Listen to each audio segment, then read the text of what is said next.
गुरु प्यारी साध संगत जी, गुड मॉर्निंग, नमस्कार जी। आप सब कैसे हो? आशा करती हूँ बाबा जी के श्री चरणों में अरदास करती हूँ कि मालिक की कृपा से, निरंकार दातार की मेहरबानी से आप सब बहुत खुश होंगे, मौज बहार में होंगे और अवश्य ही भजन सिमरन में होंगे। साध संगत जी, मैं हाजिर हूँ आज का विचार लेकर। साध संगत जी, मौन रह के भी सतगुरु बहुत कुछ बोल देते हैं। वो अपनी आंखों से हमारी श्रद्धा को तोल लेते हैं। जो कामना नहीं भावना लेके जाता है दर पे, उसके लिए तो सतगुरु अपना दिल खोल देते हैं। साध संगत जी, एक सेठ सत्संग में आया करता था। एक बार उसने सत्संग में सुना कि जिसने जैसे कर्म किए हैं उसे अपने कर्म भोगने पड़ेंगे।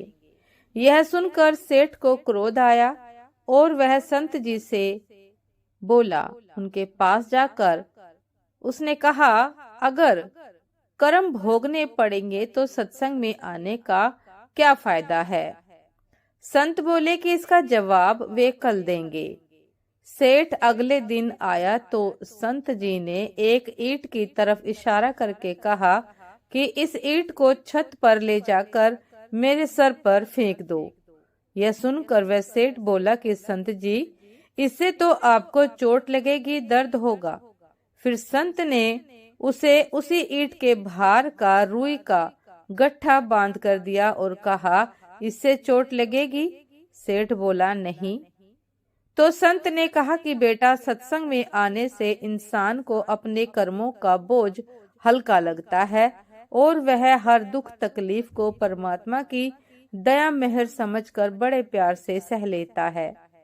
सत्संग में आने से इंसान माया के चक्कर में होने वाले पापों से भी बचा रहता है और सतगुरु की मौज में रहता हुआ एक दिन अपने निज घर सतलोक पहुंच जाता है, जहां केवल सुख ही सुख है।